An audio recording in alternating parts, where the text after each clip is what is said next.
Que a graça e a paz do nosso Senhor Jesus Cristo, o amor de Deus o Pai e a comunhão do Espírito Santo esteja conosco nesta noite, nos trazendo o entendimento da palavra do nosso Deus. Quanta loucura! Para quê? Quanta loucura! Para quê? No antigo comercial de TV aparecia a seguinte fala: como vocês podem ver, não são as respostas que movem o mundo, mas sim as perguntas. O pano de fundo que está por detrás desta frase, com toda certeza, é a existência de dúvidas ou até mesmo a busca de respostas para perguntas. Durante muito tempo, quando eu pensava para dentro do âmbito e caminhada de fé, o que havia sido construída na minha percepção e também concepção teológica era de que cristão que é cristão não faz perguntas. Cristão que é cristão não tem dúvidas, não pode duvidar. Pois ficar fazendo perguntas é sinônimo de fraqueza e de falta de fé. Hoje eu reajo e respondo a tudo isso dizendo: quanta besteira! Quanta besteira dizer que isso é falta de fé. Não encontramos nenhum respaldo bíblico para tais percepções e concepções. Pelo contrário, é exatamente a partir da nossa fé que surgem as perguntas. E é ela, a nossa fé, que nos leva a ter disposição de continuar fazendo perguntas e ir em busca de respostas. Sejam elas perguntas simples ou perguntas complexas. Aliás, as perguntas sobre questões da fé só são realizadas por pessoas que vivem a sua fé. Quem não vive a sua fé em Deus não faz perguntas a respeito de Deus, porque Deus não faz parte do seu horizonte e nem faz parte da sua vida. Então, as perguntas a respeito de questões da fé envolvem pessoas que estão pelo caminho das questões da fé. A partir da fé, nós somos levados a nos tornarmos buscadores de respostas. Quem sabe você diga: ah não, pastor, isso não tem nada a ver comigo. Eu não faço perguntas. Será que você nunca fez perguntas? O detalhe todo é onde nós buscamos as respostas para as nossas perguntas. O problema não é fazer perguntas, é onde nós buscamos as respostas.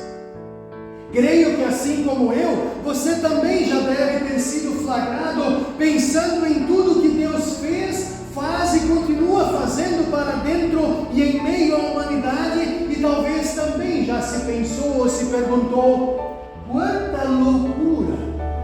Para que tudo isso? Ouvir o Antigo Testamento, onde Deus chama e envia mensageiros e profetas para o meio do povo com suas orientações, parece até comum, natural. Parece assim bem de fato compreensivo, porque isso não tem nada de novidade. Pessoas que são mandadas a anunciar a palavra de Deus. Mas quando nós olhamos para os evangelhos, diante das loucuras de Deus, surge a pergunta: isto é realmente verdade? Dá para acreditar que Deus desceu do céu para morar na terra? Dá para acreditar que Deus se tornou pessoa na figura de um humilde e pequeno bebê, mesmo sendo fruto de pais que nunca tiveram uma relação sexual para a concepção dessa criança? Dá Dá para acreditar que Deus vem para este mundo, faz também suas necessidades fisiológicas, usa fralda, precisa ser amamentado. Dá para entender e dá para acreditar que Deus escolheu uma insignificante cidade chamada Nazaré para viver lá durante 3 décadas. Dá para acreditar que este Deus nasce numa humilde estrebaria, dá seus primeiros passos como bebês. Aqui nós temos um bebê que está se manifestando no culto. Jesus, o próprio Deus, dá os primeiros passos como qualquer outra criança. Como jovem, como adolescente, talvez poderíamos dizer que ele também começa a surgir espinhas e cravos. Como jovem, ele vai para a sinagoga para recitar a Torá, como os demais jovens, a partir dos 12 anos.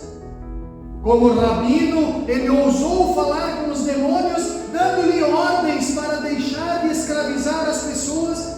E ainda, além de tudo isso, ele ousou anunciar perdão dos pecados para as pessoas que vinham até ele arrependidas, sendo que isto somente os sacerdotes poderiam anunciar em nome de Deus, mediante sacrifícios oferecidos de agrado a Deus pelos pecados. Como mestre de uma pequena equipe de aprendizes em suas andanças e viagens, este dá ordens a fortes tempestades e ventos para que se acalmem. Ele dá ordens a doenças que fiquem, então, que deixem as pessoas e as pessoas sejam curadas. Ele dá ordem a cadáveres para se levantarem e passar a ter vida. Tudo isso, por vezes, não soa irreal? Será que você e eu não perguntamos muitas vezes diante de tudo isso, dizendo, não parece isto uma loucura? Ver Jesus como um mestre rabino que fala de forma sábia, dando conselhos e orientações sobre o amor a Deus e amor ao próximo, isso tudo é muito tranquilo. Os profetas já falavam sobre isso. Parece que não tem novidade nenhuma e nós recebemos isso com tranquilidade. Mas dizer que este tem poder e autoridade para perdoar pecados, que inclusive tinha a pureza de não ser portador de pecado e ser alguém puro ao ponto de ser sacrifício vivo e único, para que de uma vez por todas a humanidade pudesse receber perdão dos pecados, vida e salvação, isto não parece uma verdadeira loucura?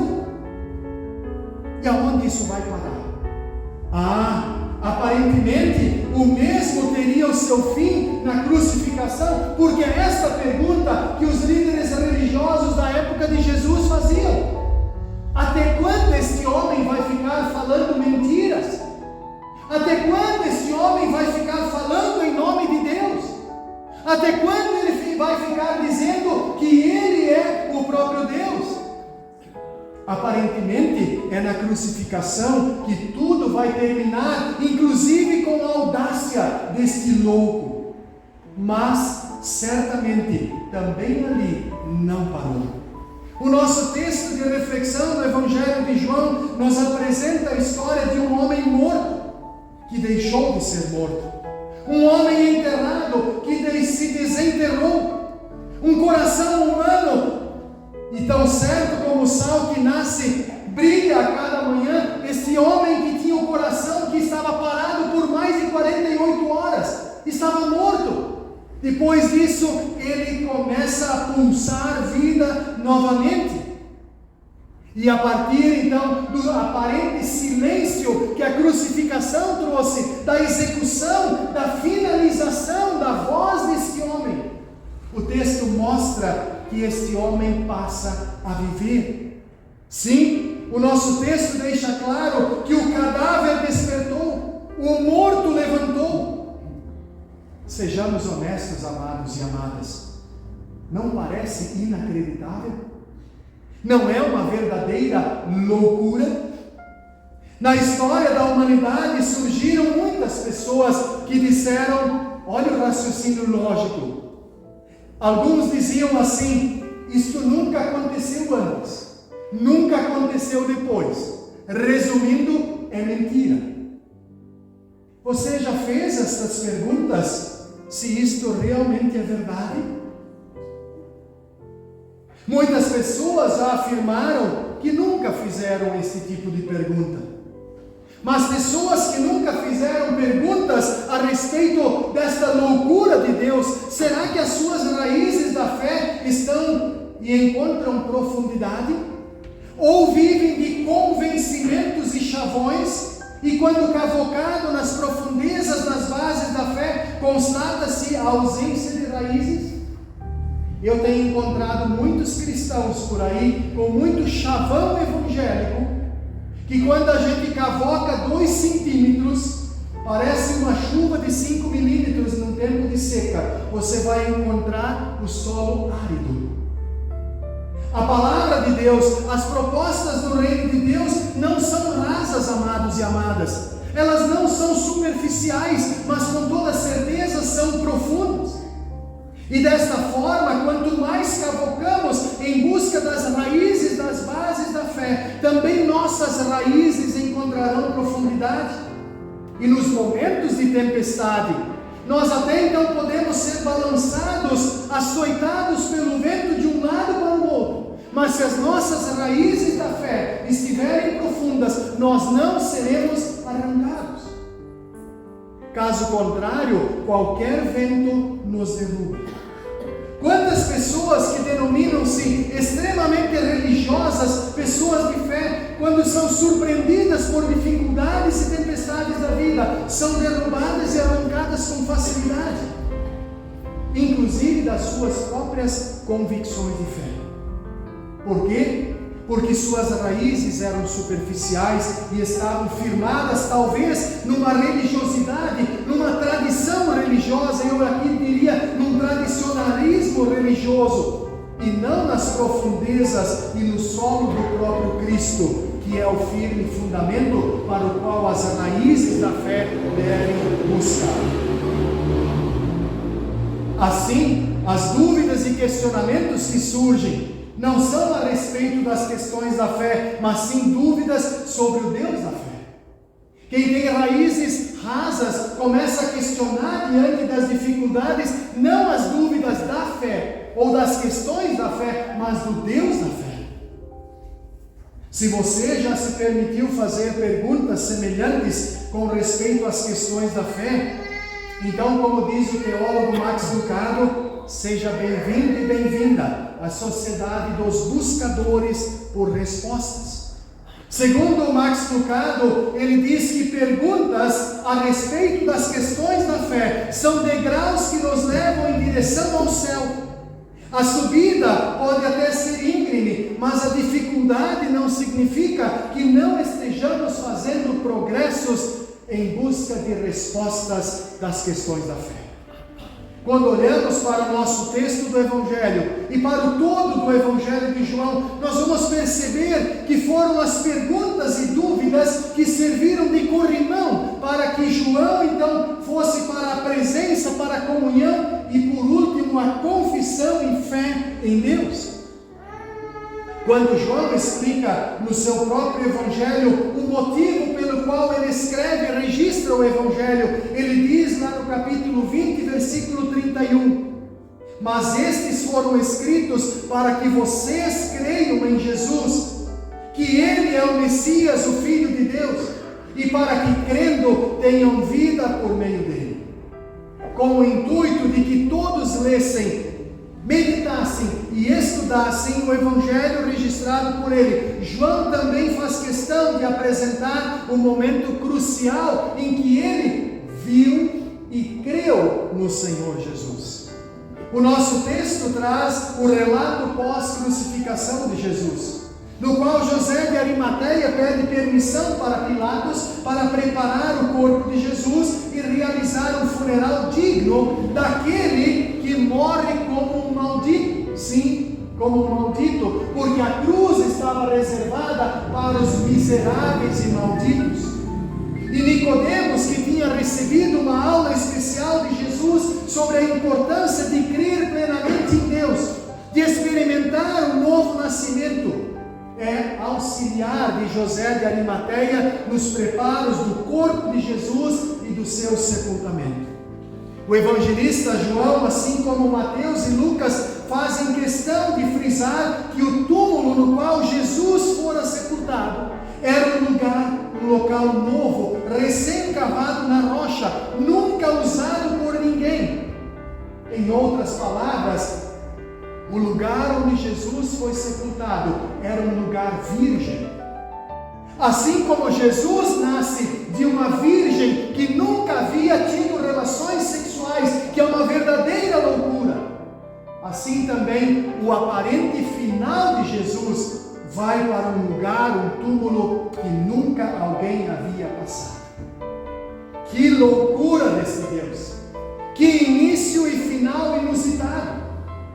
Se olharmos para os detalhes do texto, nós vamos perceber que José e Nicodemos, de fato, querem que Jesus, o seu mestre, tenha um funeral não como um maldito, como um condenado, mas um funeral digno de um rei.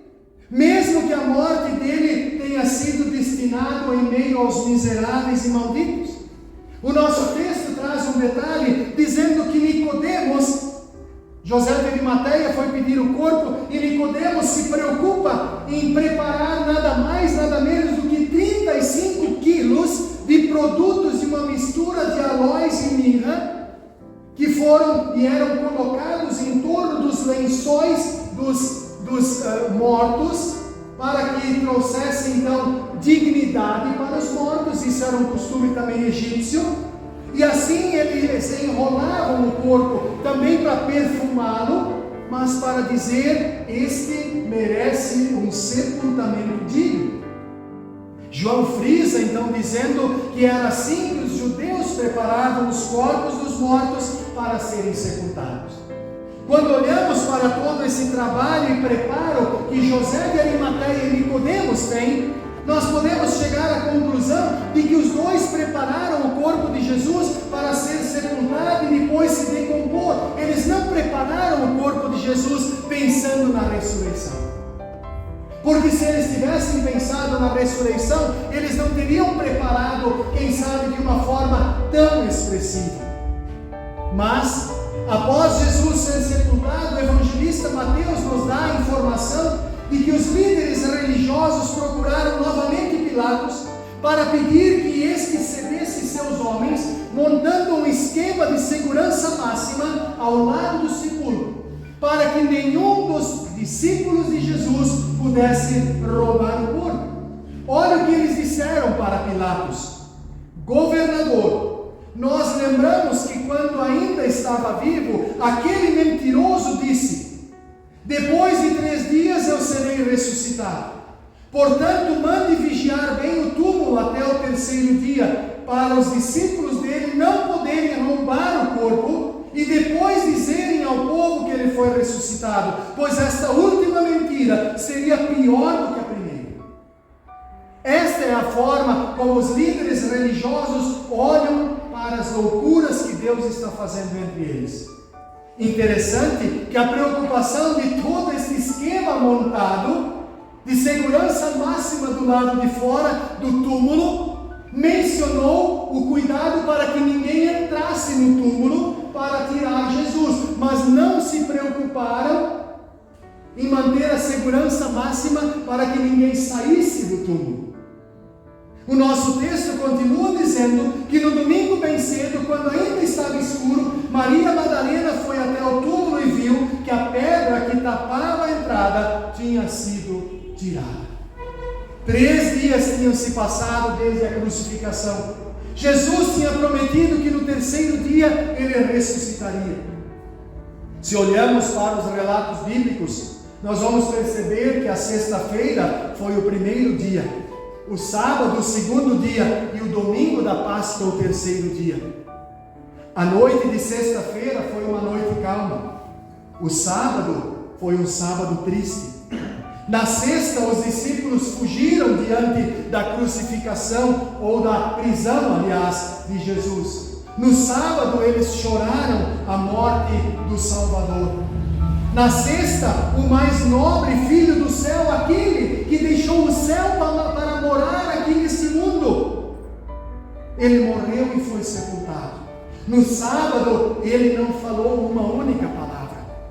Na sexta, os anjos baixaram a cabeça. No sábado, eles fizeram uma vigília. Mas no domingo, no terceiro dia, na madrugada, no centro do túmulo de José, o coração de Jesus volta a bater. Como seria interessante presenciar aquele momento. Vocês conseguem imaginar este momento? Um túmulo que guardava morte, de repente pulsa a vida.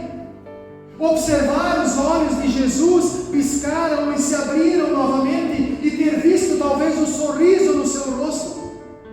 O primeiro suspiro de Jesus Cristo significou o último suspiro da sua morte. O que segue no Evangelho de João é uma série de descobertas e celebrações. Maria Madalena viu o túmulo vazio e ela, claro, supôs o pior. Ela correu para acordar Pedro e João com a notícia: tiraram o Senhor do sepulcro e não sabemos onde colocaram. João e Pedro parece que apostaram uma corrida e correm até o cemitério. João era o mais rápido, mas Pedro o mais ousado. Pedro entrou no túmulo e saiu perplexo. João entrou no túmulo e diz o texto, saiu crendo. Diz o texto, depois o outro discípulo que chegara primeiro ao sepulcro também entrou. Ele viu e creu. Crer significa mais do que mera crença. Significa depender de alguém e confiar nesse alguém. Quanta loucura! Para quê? O apóstolo Paulo, no texto no qual nós ouvimos, nos lembra que a mensagem da morte de Cristo na cruz é loucura para os que estão se perdendo, mas para nós que estamos sendo salvos, é poder de Deus. Mas para que Deus faz e continua fazendo loucuras em nosso meio? Simples, para que eu, você e todas as pessoas, a exemplo de João, ouçamos, vejamos e creiamos. Contudo, o crer, confiar, exige profundidade, exige solidez e não superficialidade e liquidez. Eu quero finalizar a nossa reflexão com uma pequena história. Um certo grupo de amigos decidiu passar um sábado de início de primavera no sítio de um dos amigos, no qual era cercado por um lindo rio. Marcando o início da primavera, a temperatura estava agradável, talvez parecido como hoje, e o nível da água do rio era alto devido às últimas chuvas da semana. Eles aproveitavam o céu azul da tarde para explorar as margens do rio com uma boa pescaria. Pelas tantas, eles encontraram uma árvore elegante e imponente com um galho grosso que se estendia sobre a água do rio. Na ponta daquele galho, eles olharam e pendia então uma velha corda, balançando sobre o rio. Foi uma motivação para aqueles amigos de meia idade voltarem a ser crianças. Usaram um galho para pegar a ponta da corda que aparentemente parecia bem forte. Olharam uns para os outros e perguntaram: será que ela suporta o nosso peso? Em algum momento, enquanto alguns testavam a corda, examinavam a temperatura da água, um dos colegas se encheu de coragem dizendo: eu vou pular. Ele pegou a corda e correu pela margem do rio como se fosse uma linha de fundo de um campo de futebol. Saltou e voou. Os outros engoliram seco só observando para ver se a corda estouraria pelo caminho ou não. O galho se curvou e a corda se esticou. Mas ela o segurou e ele se agarrou até chegar aonde ele queria e, soltando-se, deu um belo mergulho, aparecendo logo na superfície. Não foi necessário nenhum convite especial para os demais amigos seguirem o seu exemplo. Em que ponto aqueles amigos passaram a acreditar na força e na resistência daquela corda? Quando pegaram na corda pela primeira vez? Quando examinaram cautelosamente? Não, em nenhum destes momentos. Eles acreditaram quando colocaram os seus pesos naquela corda. Amados e amadas, foi isso que João fez. Ele colocou todo o seu peso em Cristo, o crucificado e ressurreto. Por isso nosso texto diz que ele viu e creu.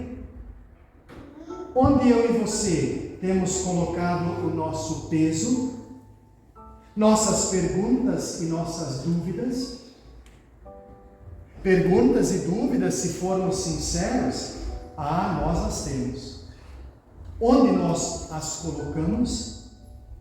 Como podemos ver novamente hoje, o que Deus fez, faz e continua fazendo por mim, por ti e por toda a humanidade é uma verdadeira loucura. É uma verdadeira loucura. Mas por que Ele faz isso? Para que nós ouçamos, vejamos e creiamos. Que diariamente eu e você coloquemos nosso peso em Jesus Cristo, o crucificado e ressurreto, não aquele Deusinho que muitas pessoas acreditam que podem depositar a sua fé, mas o crucificado e ressurreto, aquele que é o fundamento, que Paulo diz que não há outro fundamento capaz de ser posto, aquele que pode até parecer uma verdadeira loucura, mas então quando as tempestades da vida e os ventos contrários nos alcançarem, quando as perguntas surgirem, nós não duvidaremos que Ele é o Senhor e Salvador, no qual nós podemos nos pendurar, crer e confiar plenamente. Que Deus assim nos ajude, para que nós possamos nos pendurar, como dizia Lutero, mesmo que no dedo mindinho de Jesus, mas que possamos nos pendurar com toda a força, com toda a propriedade e com toda a certeza. Que Deus assim nos guarde hoje e sempre, com a sua palavra. E assim como João continuou dando testemunho deste Cristo crucificado e ressurreto, também eu e você possamos dar testemunho, para que outros também possam se pendurar neste Cristo. Amém.